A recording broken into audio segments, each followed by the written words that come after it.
Introduction of Women's Reservation Bill in Parliament of India. For perspective, we are being joined by Snehlata Shrivastava, former Secretary General, Lok Sabha, and Sudha Shivkumar, National President of FICCI Ladies Organization. Such a pleasure to have the two of you on such a historic day for India in its Parliament and for women. Snehlata ji, the Women's Reservation Bill was introduced at least 6 times in Parliament in the last 20 odd years, but could not become a reality. This time, does it seem that history is in the making? Thank you very much for having me on this subject, which is very close to my heart, being a woman and seeing the Parliament proceedings closely. You see, because the government has numbers and government is determined, I have all the faith and trust that this time the bill, the constitutional amendment will take place, and it will be passed in Lok Sabha, it will be passed in Rajya Sabha, and it will become a reality.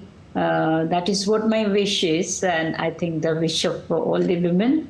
And since women participate substantively in the economic activity and household activities in all the principal bodies, the numbers are also indicating that their role and their contribution should be equal. And if it is if this kind of reservation is given, it will be ensured, and it will actually propel the engine of growth in the country. That is what my opinion is. Thank you. Yes, that is your principled position in favor of the Women's Reservation Bill. Sudhaji, the participation of Indian women in the Indian economy is laudatory, to say the least. Is it time to see more women as policy makers in India's parliament and state legislatures? I think so, because this is a very significant step towards gender equality. And what's really interesting is women are half of the 950 million registered voters in the country, but only 15% of parliament and 10 in state legislatures are currently women.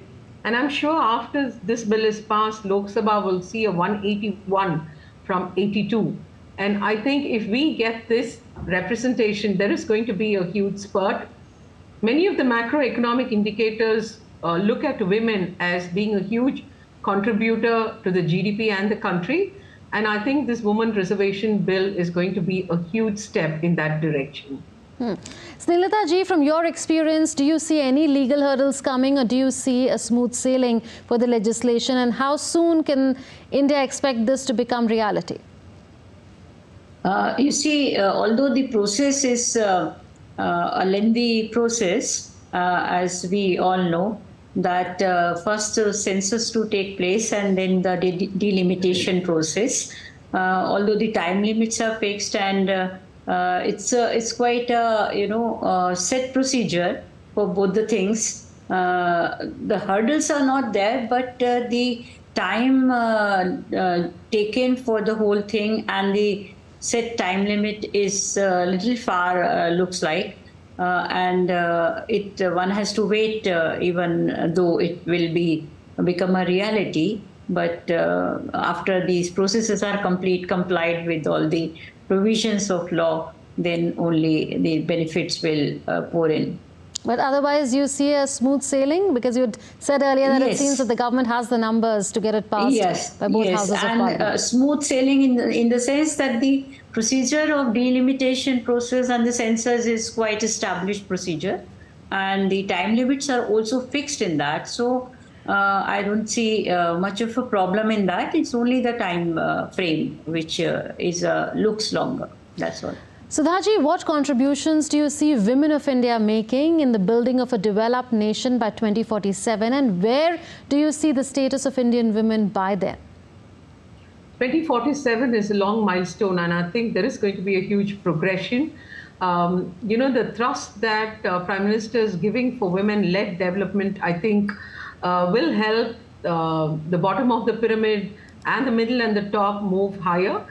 I think G20 had a good emphasis on the care economy, and that is a large plumbing point for women to move forward. I see a huge movement of women both as leaders, as entrepreneurs, as social, movers by 2047. Fair enough. And you are speaking about how this is a manifestation of the concept of women-led development as well, which India had espoused as the G20 chair. Snehlata ji, what are the learnings from the implementation of reservation of women in the local bodies in India, which can possibly act as a guide in the present case? You see, in the field, I have also seen that the Panchayati Raj institutions and urban bodies, the reservation is there. And a number of women are being elected and they participate very actively and with lot of commitment, because they come for the purpose and they are pretty serious about it. And it is, in that that perspective that they are now given reservation in the higher bodies like Parliament and the State Assembly. So they can actually come up to the expectation of theirs, plus they can do much better, they can play a much better role for the people of their areas. Yes, Snehlata ji, also do you think that timing-wise this reservation bill is perfect perhaps, considering that India continues to be the president of the G20 and India had espoused, like Sudhaji was saying, the concept of women-led development?